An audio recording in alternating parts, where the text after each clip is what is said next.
R&D 예산이나 새만금 예산 등이 정치적 고려에 의해서 대통령의 의중에 따라서 하루아침에 뒤바뀌는 걸 보면서 그게 잘 됐건 잘못됐건 시스템에 의해서 경제정책이 운영되는 게 아니라 대통령의 한마디, 경제수석, 경제부총리 굉장히 정치적으로 이 경제정책이 운영되다 보면 국민들의 고통, 나라의 경제가 엉망이 된다. 대통령한테 직언하십시오. 네, 토론하십시오. 네. 그거 못하면 언제든지 사표를 각오하십시오.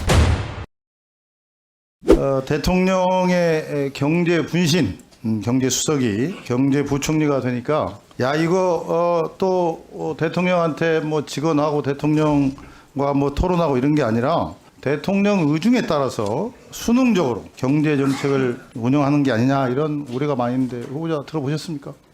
네, 지금 오늘 여기서 듣고 있습니다. 네. 그런 우려에 대해서 어떻게 생각하십니까? 뭐 그런 우려를 하실 수 있다고 생각합니다. 그래서 아까 말씀드렸듯이 그 내각에 들어와서 제가 대통령실 안에서도 말씀하신 것보다는 아까도 토론이나 이런 것들이 있었다고 말씀을 드렸고요. 특히 내각에 와서 제가 이 중임을 맡게 된다면 그런 부분들에 대해서 그 제가 대통령께 네, 말씀을 적극 드리겠습니다. 네, 왜 그러냐면요. 가장 최근에요.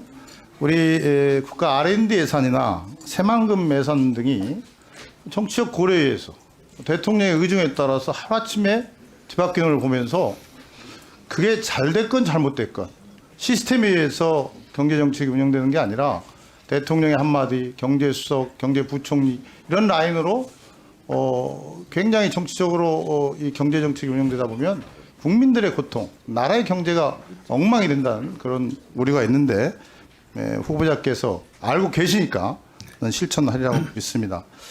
전 후보자께서 모두 발언을 통해서 비교적 지난 1년 반 동안 윤석열 정부의 경제정책 운영에 대해서 비교적 긍정적으로 평가했습니다. 좋습니다. 뭐 몸을 담았으니까. 근데 지난 1년 반 동안 다양한 경제 리스크, 위험 요소가 있었습니다. 그런데 말만 하겠다고 하고 또 전 정부 탓만하고 뚜렷하게 방향을 잡거나 또 대안을 내놓은 적이 그렇게 많지 않다고 생각합니다. 그 점에 대해서 어떻게 생각하십니까?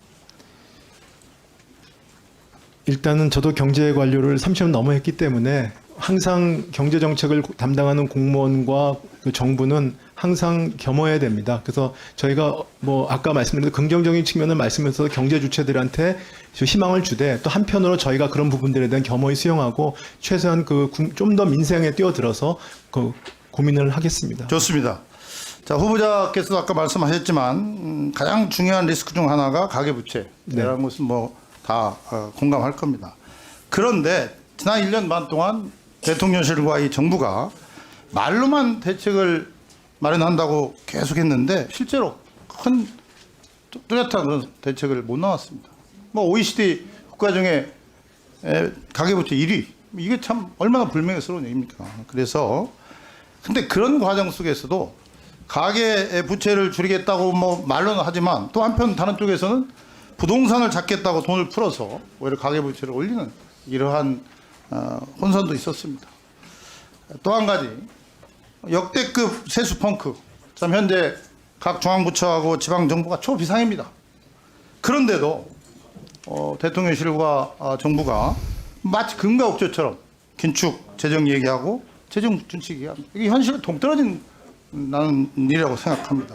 뭐 아까 다른 의원님들 말씀하셨지만 고물가로 정말 얼마나 많은 서민과 소상공인 자영업자가 고통받고 있습니다. 그런데 자료상의 수치를 내세우면서 물가 잡았다고 잡혀가는 것은 국민에 대한 예의가 아니고 고통받는 분들에 대한 예의가 아니라고 생각합니다. 그 점이 윤석열 정부가 또 관료와 대통령실이 국민의 염려를 지르는 그런 모습으로 비쳤다는 점도 우리 후보자께서 좀 잘 염두에 두기를 바라겠습니다.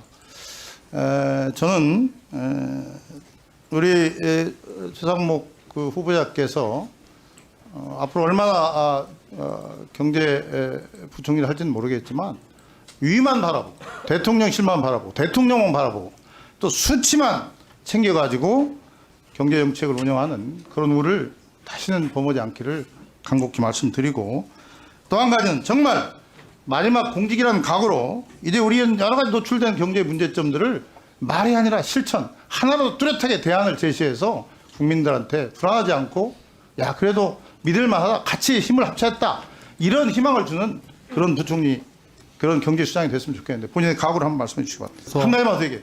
대통령한테 직언하십시오. 네, 토론하십시오. 알겠습니다. 네. 그거 못하면 언제든지 사표를 각오하십시오. 얘기하십시오. 의원님께서 좋은 말씀을 주셔서 가슴속 깊이 새기겠습니다. 제가 공직에 5년 만에 복귀를 했습니다.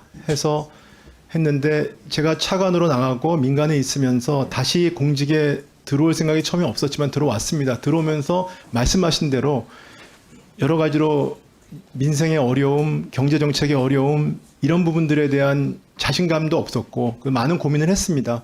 들어오면서 제가 다짐한 것은 제 마지막 공직으로 생각하고 제가 여러분들께 우리 국가 발전과 민생 그다음에 제가 여태까지 공무원 생활한 거에 대한 어떤 성과 이런 부분들을 제가 최대한 보여드리고 그리고 평가를 받겠다 이렇게 말씀드리겠습니다.